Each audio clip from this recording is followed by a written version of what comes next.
The Ideal Client Clarity Map for coaches and practitioners ready to build a business that speaks directly to the right people.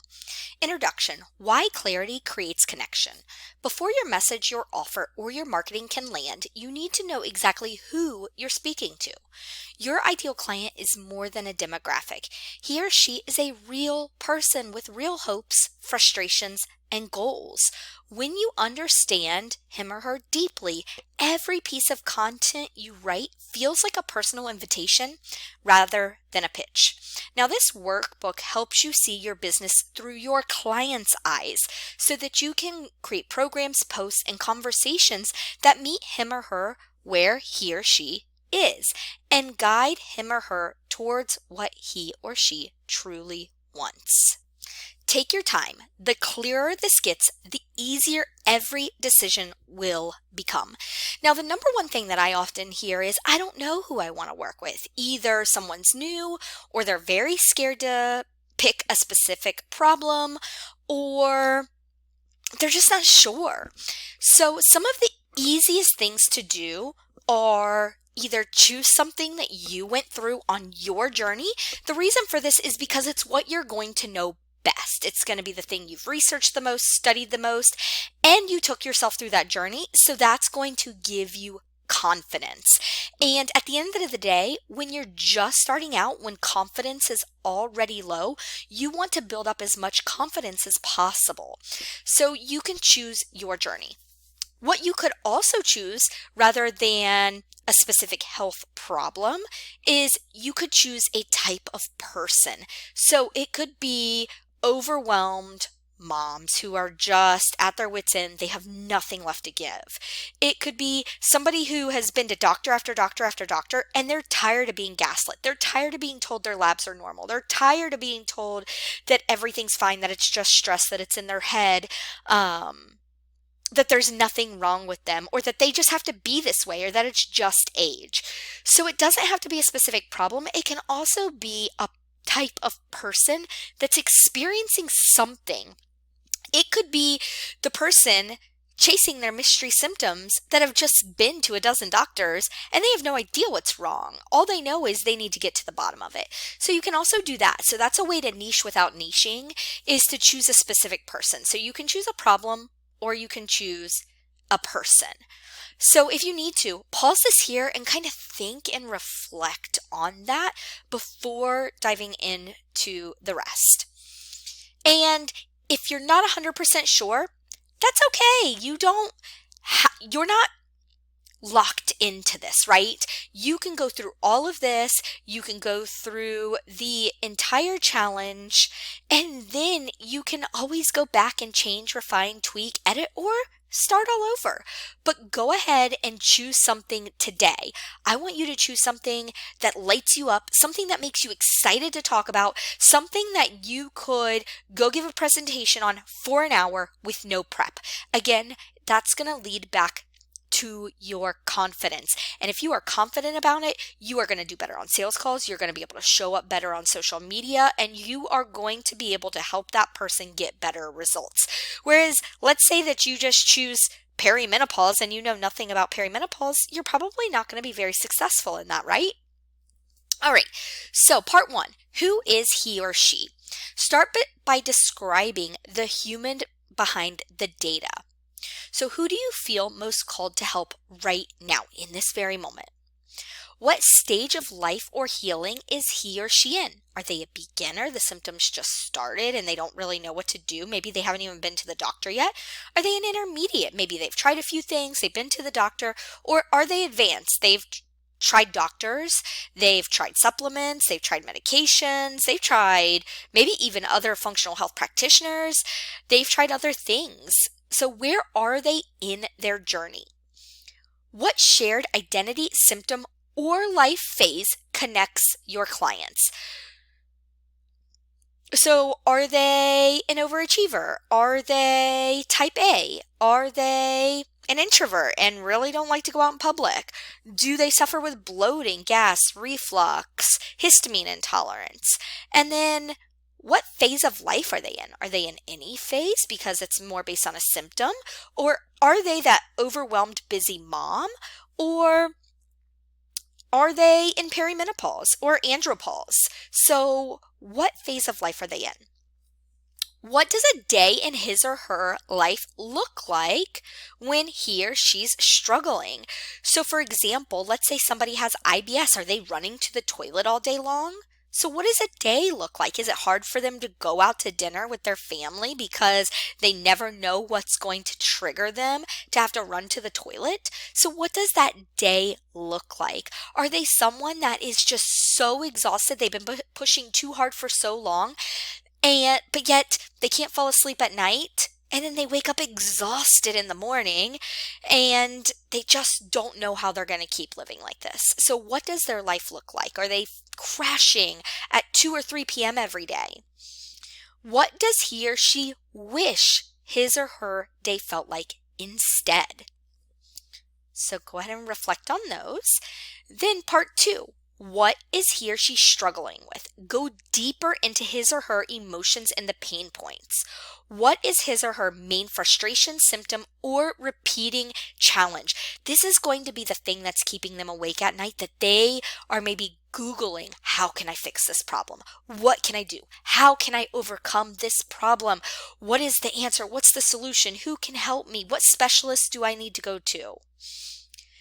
What has he or she already tried that hasn't worked? So this goes back and relates to the phase, the beginner, intermediate, or advanced. So what have they already tried? Have they just gone to the doctor? Have they tried supplements? Have they tried dietary changes? Have they tried medications? What have they tried that did not work? What does he or she secretly fear might never change if he or she does not get help? So let's take that IBS person again. Are they afraid that they're going to have a really hard time going on work trips? Are they afraid that they're never going to be able to eat dinner with their family again without fear of what's going to happen afterwards? Are they afraid that they're going to progress and get worse? What result does he or she dream about, even if he or she's afraid to say it out loud? So these are getting into the deepest thoughts of the person. So this is why it's really important that it's something you're either passionate about or something you've experienced, because you need to know this person deep down. It's really hard to attract an ideal client if you really don't even know who they are and you're not speaking to them. And I know in the beginning it can be hard, but you can always change this, right? You can always change this later. You can change it in a week, a month, 6 months, a year. Now, part 3. What do you have in common? Connection comes from relatability. So which parts of his or her story have you personally experienced or overcome? So maybe you haven't personally experienced and overcome all of it, but maybe there's a few parts that you did, even if it was just chronic symptoms, right? You don't even have to necessarily have the exact symptom, but just the chronic symptom piece, or the chronic weight that wouldn't come off, or headaches, or inability to fall asleep or stay asleep, or waking up exhausted, or the 2 p.m. energy crash. How does that shared experience shape the way you coach and communicate? So how will that help you better relate to that person, and how will it shape the way that you coach and communicate with them about their struggles? What qualities or strengths do you both value? Calm, freedom, energy, resilience, health, happiness? Now, part 4, your ideal client profile. Now, summarize everything you've written into one clear picture. Use first-person language as if he or she's speaking. I am, age or role, who describes his or her situation. I've been struggling with the main challenge. You can even put a time frame on there for a month, a year, my whole life. I want to, what is their main desire? What do they really want? I've tried failed attempts, but nothing seems to last. I'm looking for and the real transformation that he or she wants. Once you're done with all of that, I want you to write your final ideal client profile below and share it in the day 1 community post. It's essentially going to be this. It just doesn't have to be in first person. I'll go ahead and bullet that out for you so you can copy paste. All right, so I went ahead and put this here for you. Say the age or role, describe his or her situation, the main challenge, main desire, the failed attempt, and the real transformation that he or she wants. So I want you to journal these out and then copy and paste this in the day one community post. Now let's go through an example together. I'm a person who struggles with IBS. I've been struggling with IBS and having to run to the bathroom all day long for 2 years. I want to be able to eat food again without fear of what's going to happen. I've tried dietary changes, going to the doctor, antibiotics, but nothing seems to last. I'm looking for the solution so that I can eat whatever I want again. Pizza, ice cream, all the goodies, and maybe even have a glass of wine without worrying about my digestion. So that's just an example, a very simple example. The more you dive into people, the more you're going to, or the more you dive into this, the more you're going to be able to fill this out. It doesn't have to be short answers. You can really expand this. The more you expand it, the more clarity you're going to have. Now, why this matters. When you know exactly who you're speaking to, your content becomes effortless. Your offers feel tailored. Your confidence skyrockets. You stop trying to convince everyone and you start connecting with the right ones. By the end of today, you will know who your dream client is and what he or she needs most, understand his or her language, emotions, and desires, have a clear client profile so you can use it in all future messaging. Now, what's up next? We have day 2, the niche and transformation builder. So you have to have all this done to be able to do day 2. Tomorrow, you will take this clarity and turn it into your niche and transformation statement, the sentence that tells the world exactly what you do, who you help, and the results you create. Clarity starts here and confidence follows tomorrow. Now, as a bonus, we have a reflection here. Day 1, the ideal client clarity map. Who's your ideal client and what's the biggest breakthrough you had realizing who you don't want to work with?